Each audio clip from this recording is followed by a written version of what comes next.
આગળ સ્નેચિંગના ગુનામાં તડખડાટ મચાવનાર રીઢા અને છેલ્લા 5 મહિનાથી વેસ્તાન તથા મહિધરપુરા પોલીસ સ્ટેશન વિસ્તારના મોબાઈલ તથા પર્સ સ્નેચિંગના ગુનામાં સંડોવાયેલ નાસતા ફરતા આરોપીને મહારાષ્ટ્રના ચોપડામાંથી ઝડપી પાડતી સુરત શહેર ક્રાઇમ બ્રાન્ચ હાલના સમય સુરત શહેર વિસ્તારમાં કાયદો અને વ્યવસ્થા જાળવી રાખવા તથા મિલકત સંબંધી ગુના અટકાવવા તથા નાસ્તા ફરતા આરોપીઓને પકડી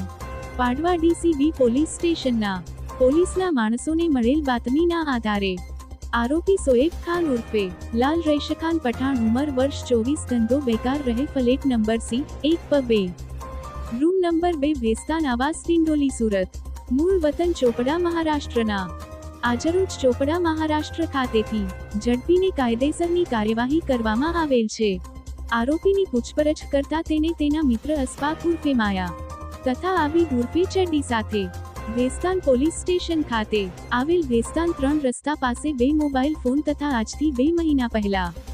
મહિધરપુરા પોલીસ સ્ટેશન વિસ્તારમાં આવેલ કબીર રેસ્ટોરન્ટની સામે એક મહિલા પાસેથી પર્સ સ્નેચિંગ કરેલ અને તેના મિત્રો પકડાઈ જતા અને પોતે સદર ગુનામાં 5 મહિનાથી વોન્ટેડ હોવાની તથા સુરત શહેરમાં તેમજ મહારાષ્ટ્ર ખાતે નાસતો ફરતો હતો તેમજ તે આ અગાઉ ચેઇન પર્સ મોબાઈલ સ્નેચિંગના અનેક કેસોમાં પકડાયેલ હોવાની હકીકત જણાવવા મળેલ છે।